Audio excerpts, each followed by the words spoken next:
We have all watched the news at one time or another when tragedy strikes. Whether it be a natural disaster or a simple house fire, the end result is that someone else's life changes from one minute to the next, drastically.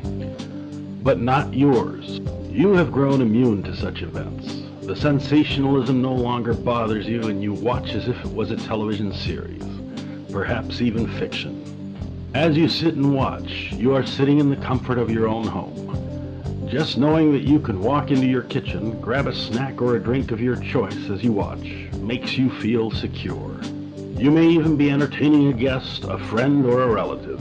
You may even start a discussion about the event on the news. However, you feel detached, unaffected, and numb to the event.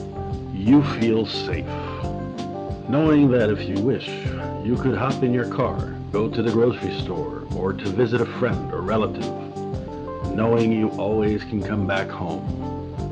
You have all the comforts, gadgets, and those four familiar walls surrounding you.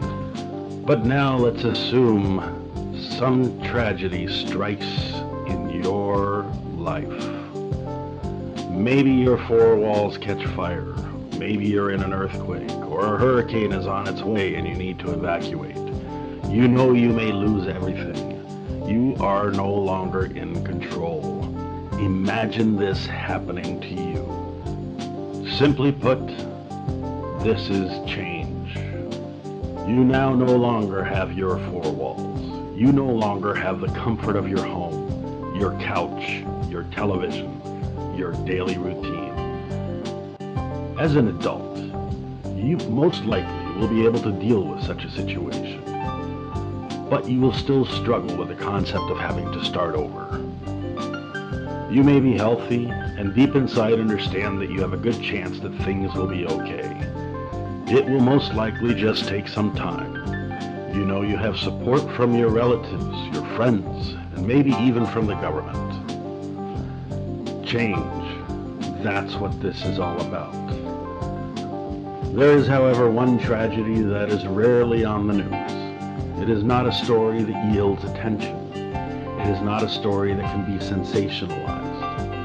But it is a story that happens every day.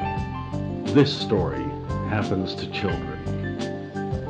It is the story of a young child being yanked out of the comfort and security, not just once, but maybe several times over a few months, and maybe even several years. Imagine the frailty of you as a child and the security you needed from your parents, your friends, and your four walls. Imagine waking up in the morning in a totally foreign environment. A totally different bed, different sheets, pillows, and colors. Imagine not even knowing if it was okay to go to the bathroom. Think of the simple fact that your mother and father are nowhere to be found. You see only strange faces. You see only strange surroundings. You see only strange four walls. But this doesn't just happen once.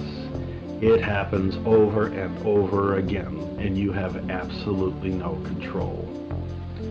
Yes, this is the news report you most likely will never see. This is the life of a foster child.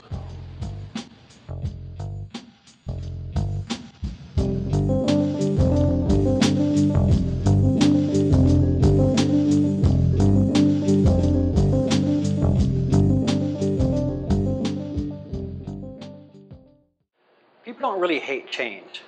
What people do not like is someone else's idea being forced upon them without warning. That leads to a feeling of panic or a feeling of being out of control. To a child, this is simply trauma. And now I'd like to introduce you to a young lady who I interviewed recently. Her name is Charmaine. She's also the co-producer of this show. Charmaine was also a foster child in her youth.